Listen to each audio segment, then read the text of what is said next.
Ashab al-Aufiyah yang insya Allah dirahmati oleh Allah Subhanahu wa Ta'ala. Dalam Islam terdapat tokoh yang sangat besar, yang sangat agung, yaitu Salahuddin al-Ayyubi. Beliau adalah sosok Muslim yang berhasil memimpin pasukannya memenangi perang salib dan merebut kembali Baitul Maqdis tangan orang-orang Muslim. Di antara sebab kesuksesannya dalam berperang, kesuksesannya dalam memerintah suatu kekuasaan adalah, yang pertama adalah ia tetap memegang teguh idealitas Islam atas syariat-syariat yang diatur oleh Allah Subhanahu wa Ta'ala. Bahkan diceritakan oleh Profesor As-Salabi dalam bukunya yang mengulas biografi mengenai Salahuddin al-Ayyubi, dikatakan bahwasanya Salahuddin al-Ayyubi itu tidak pernah mengerjakan sholat kecuali ia sholat dalam keadaan berjamaah.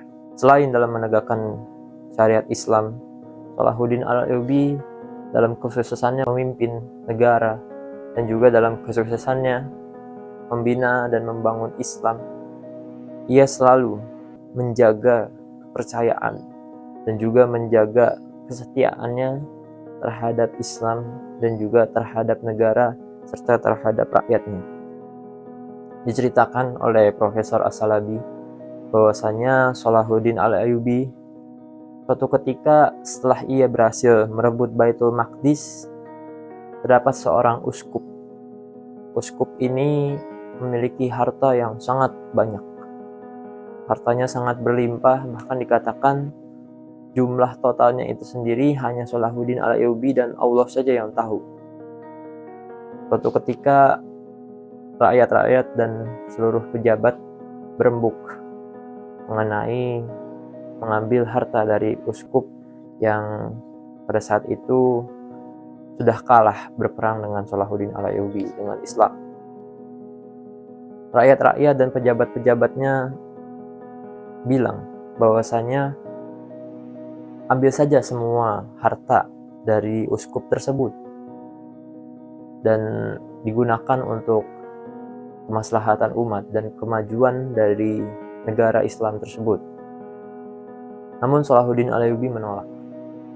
Ia tetap mengambil sebagaimana aturan yang ada saat itu, yaitu jika orang-orang biasa dari Eropa diambil pajaknya sebesar 10 dinar saja. Dan Salahuddin al-Ayyubi tetap berpegang teguh pada aturan tersebut dan tidak mengambil lebih. Inilah yang mengambil hati rakyat, bahwasanya Salahuddin al-Ayyubi tidak pernah mengambil harta orang lain untuk kepentingan pribadinya, dan juga tidak pernah merenggut hak-hak rakyatnya untuk kepentingan pribadinya. Suatu hari Salahuddin al-Ayyubi itu pernah berpesan kepada anaknya mengenai bagaimana cara hidup yang baik dalam memimpin dan juga dalam kehidupan bermasyarakat seperti biasanya.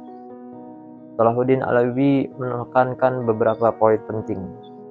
Poin yang pertama adalah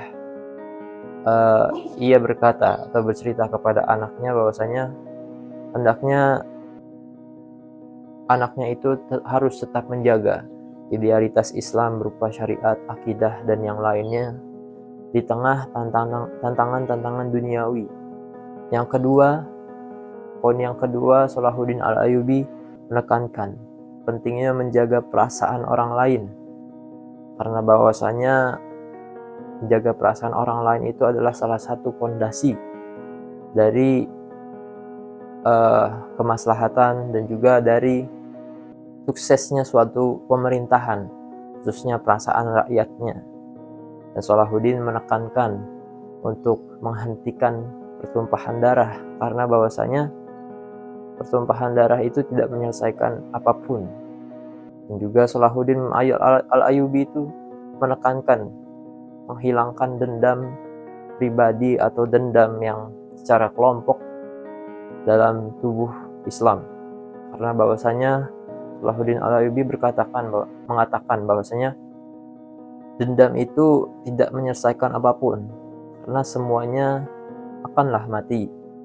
Orang yang mendendam dan orang yang didendami pun akan mati, sehingga dengan menghilangkan dendam dan sifat iri dengki dan juga sifat-sifat batiniah dan juga tetap menjaga syariat dan akidah di atas idealitas Islam, maka itulah yang menjadi kunci bagaimana Salahuddin Al-Ayyubi itu dapat sukses memimpin, dapat sukses merebut Baitul Maqdis, dan dapat sukses memenangi perang salib.